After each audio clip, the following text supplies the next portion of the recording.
La pesca es algo que muchas personas hacen para escapar del estrés de la sociedad en su tiempo libre. Si tuvieras que imaginar una historia de terror de pesca, probablemente pensarías en un ataque de tiburón o alguien casi ahogándose, pero ese no es el tipo de horror del que estás a punto de escuchar en estas historias. La laguna a la que comúnmente iba a pescar estaba a unos 800 metros de distancia de mi antigua casa. De vez en cuando la gente iba a pescar allí también. Por lo general, estaba solo. Había clavado un poste en el suelo donde ataba un lazo y lo colocaba en mi pequeño kayak. Diría que eran alrededor de las 3 de la tarde cuando remé hacia el centro del estanque, el lugar perfecto para atrapar algo decente. Había otra persona saliendo de los árboles. Le saludé con la mano y le sonreí. Saltó a un pequeño bote flotando en el borde del estanque y empezó a remar hacia mí. Cuando estuvo lo suficientemente cerca como para hablarle sin ser molesto, le dije amigablemente, «Un día perfecto, ¿no?» «Sí, absolutamente», respondió. Después de eso, no dijo nada más y empecé a sentirme un poco incómodo, como si estuviera obligado a mantener alguna conversación. «Entonces, ¿viniste aquí para lanzar algunas líneas?», le pregunté. «No, en realidad no pesco», respondió. «Bueno, nunca es un mal día para relajarse en el estanque», dije. Continuó remando hacia mí hasta que su bote chocó con el mío, creando un gran golpe. En ese momento, me sentí genuinamente incómodo. No me sentí amenazado, solo extrañado. Tenía solo 24 años y este tipo parecía tener unos 40 o 50. Hubo un silencio incómodo. Intenté actuar como si estuviera concentrado en pescar, pero en realidad estaba pensando en lo extraño que era este tipo. No sabía lo que quería y me sentía incómodo estando tan cerca de él. Sentí que me miraba o al menos en mi dirección. Me di cuenta de que estaba mirándome. Decidí ser audaz y mantener contacto visual con él. Después de unos 4 segundos, apartó la mirada. «Entonces, ¿de dónde eres?», le pregunté. «De allí arriba», señaló hacia atrás, en dirección a la colina boscosa que conducía más allá del camino de tierra. «¿Vives cerca de aquí?», pregunté. «No, no lo hago», respondió. «¿Qué te hizo decidir venir aquí?», pregunté. «¿Por qué no?», dijo. Continué tratando de llenar incómodamente los silencios que surgían. Sus respuestas eran secas. No contribuyó en nada a lo que apenas era una conversación. Simplemente se quedó allí, sin hacer nada, con media sonrisa en la cara, mirándome o en mi dirección. Estaba inquieto, mi corazón latía con fuerza en este momento. Iba tan lejos como para decir que estaba nervioso por mi vida. Estábamos rodeados de árboles en todas direcciones, en medio de un estanque. Comencé a remar un poco más cerca de la orilla, pero de manera muy discreta, tratando de disimular que simplemente estaba buscando un lugar mejor para pescar. Me horroricé cuando vi que me seguía. «Qué día tan estupendo, ¿verdad?», dije, con temblores en mi voz. Me acerqué lo suficiente al borde del estanque como para decirle al hombre que creía que iba a llamar al día. Me volví para ver su reacción. Todavía me estaba mirando, pero su sonrisa había desaparecido. «No puedo dejarte ir», dijo, levantando su camisa a exposición de una pistola que asomaba de su bolsillo de los vaqueros. Tan pronto como pude procesar lo que estaba viendo, salté del bote hacia la tierra y corrí todo el camino cuesta arriba a través del bosque de regreso a mi casa. Cerré todas las puertas y ventanas al llegar a casa. Después de lo que acababa de pasar, estaba todavía en modo de paranoia. Me sentía incómodo pescando allí, así que un mes después me mudé. Ahora me siento mucho más cómodo pescando junto a la bahía. Una vez me uní a mi cuñado Pedro en un viaje de pesca con él, un par de sus amigos y mi hermana. Él venía de una familia de dinero, así que siempre había tenido una vida fácil, y desde que mi hermana se casó con él, ha sido lo mismo para ella. Empaqué todo lo que necesitaría para pasar la noche en su bote en una pequeña mochila. Conduje hasta el lado más rico de la ciudad, cerca de su casa, que estaba junto a la bahía. Vivía justo junto al agua, como si estuviera literalmente en su patio trasero. Incluso tenía un pequeño muelle de madera preconstruido que conducía a su lujoso barco con el nombre Laura pintado en él, que es el nombre de mi hermana. Se inspiró en Forrest Gump para hacer eso. Estaba viviendo la vida soñada, de eso estoy seguro. Zarpamos temprano en la mañana.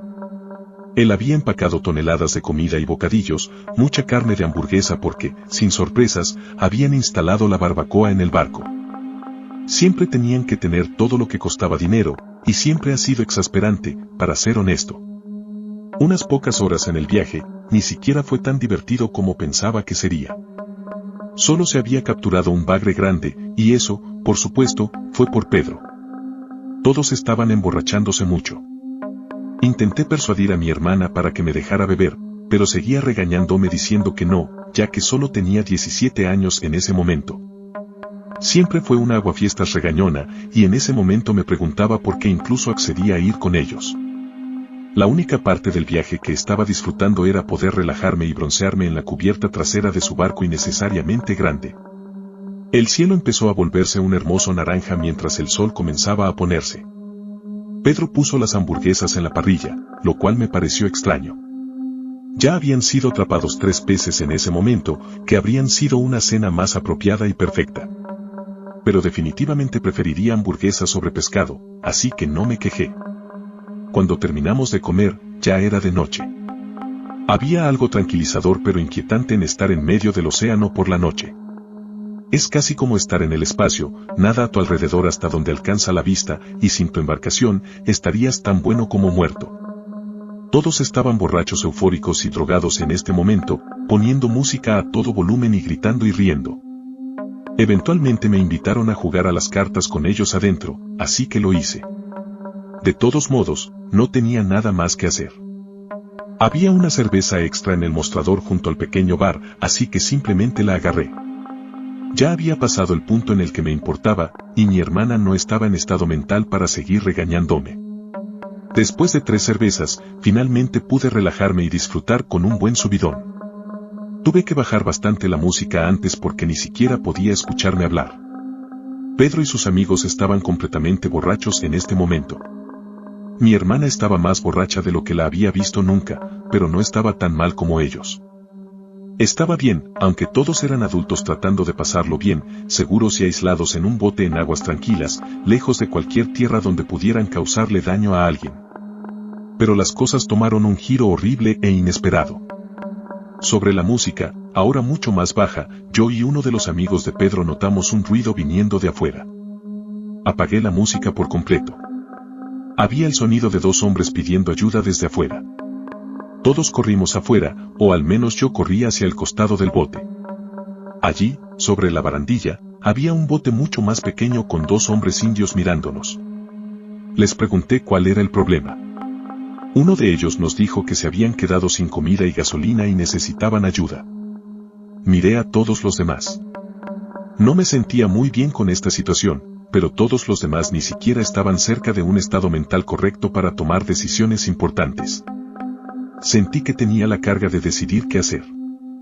Pedro les dijo que esperaran allí mientras iba a buscar la escalera. Tropezó en el camino y dejó caer su botella de cerveza. Me habría odiado si elegía no ayudar a 2 navegantes varados, así que ayudé a Pedro a llevar la escalera hasta el borde y la enganchamos a la barandilla. Los 2 hombres subieron a bordo y nos agradecieron a todos. Pedro, mi hermana y sus amigos ni siquiera podían articular frases coherentes hacia los 2 hombres, así que tuve que disculparme y les dije que habían bebido un poco demasiado. Los 2 hombres ni siquiera parecían reconocer mi declaración. Miraron a Pedro y le preguntaron si teníamos comida extra. Los llevamos adentro a la cocina. Pedro agarró las hamburguesas sobrantes del mostrador y ellos se las comieron. No me sentí bien con la situación, me hizo sentir incómodo. Pedro torpemente les entregó una lata de gasolina y los 2 hombres nos agradecieron antes de bajar por la escalera. Me sentí mejor ahora. Todos nos fuimos a dormir después de eso. Pedro y mi hermana ocuparon el dormitorio, mientras que yo y sus 2 amigos tuvimos que dormir en el sofá y en el sillón cama. Estuve dando vueltas en el sofá durante 1 hora tratando de dormir. Finalmente tuve que levantarme para tomar algo y usar el baño. Pedro nos dijo que orináramos en el océano para conservar el agua del bote. Abrí la puerta esperando nada más que el sonido del agua tranquila salpicando, pero en cambio escuché el leve sonido de un motor de bote junto con el chapoteo del agua que vendría con un bote de vela. La oscuridad total que rodeaba al bote me impidió encontrar la fuente del sonido. Subí arriba, junto a los controles, y encendí el foco de búsqueda. El haz de luz proporcionó la cantidad perfecta para buscar las aguas circundantes. Hasta el momento, nada. Lo giré 90 grados, nada. 180 grados, nada. Luego, alcancé alrededor de 3/4 de una vuelta completa, y allí estaba el bote de antes. Se acercaba y en ese preciso momento escuché el grito desgarrador y angustiante de uno de los chicos desde abajo. Salté todo el camino hacia abajo al nivel de la cubierta y corrí hacia adentro. Uno de los amigos de Pedro estaba parado en una esquina de la habitación mientras que el otro estaba sentado, reaccionando al grito que fue seguido por Pedro y mi hermana saliendo disparados del dormitorio para ver qué estaba pasando. Lograron articular una frase apenas audible diciendo que vieron a dos figuras paradas sobre ellos. Aparentemente, salieron corriendo por la puerta delantera hacia la cubierta. Todos corrimos para ver si todavía estaban allí, pero no estaban a la vista. Les señalé en la dirección donde vi el bote. El foco de búsqueda aún estaba apuntando en esa posición exacta, pero para entonces, el bote ya se había ido. Nunca logramos encontrarlos después de eso. Buscamos por todas partes para ver qué podrían haber robado. Todo lo que encontramos que faltaba eran un par de latas de gasolina y la billetera y las llaves de Pedro, que había dejado en la mesa de la cocina. Tuvimos que regresar a toda velocidad a casa de Pedro esa noche. Nos tomó 4 horas regresar, pero nadie había entrado. Usó la llave de repuesto escondida en el patio trasero para entrar.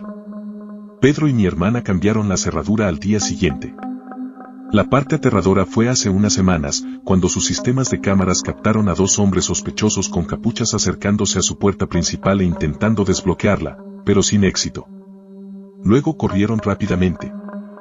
Estamos 99% seguros de que fueron ellos. Entonces, tenía 21 años y estaba pescando por primera vez con mi abuelo de 84 años. Hicimos un viaje de 1 hora desde nuestra casa en los suburbios a una parte más desolada del estado. Siempre iba a pescar a este lago en particular que nadie conocía, donde siempre lograba regresar con neveras llenas de peces. Mi abuelo era un pescador duro, eso lo digo ahora mismo.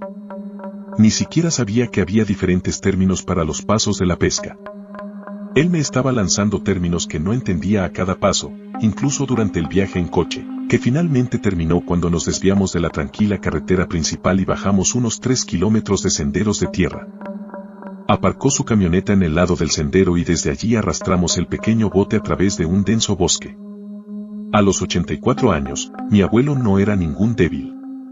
De hecho, yo estaba empezando a cansarme de llevar el bote, pero no quería mostrarle eso pidiendo un descanso, porque sería humillante si él podía levantarlo más tiempo que yo. Saltaré a cuando realmente estábamos sentados en el bote pescando. Acababa de mostrarme cómo poner la línea y el anzuelo en el agua, y después de eso, no dijo nada. Parecía estar concentrado en lo que estaba haciendo.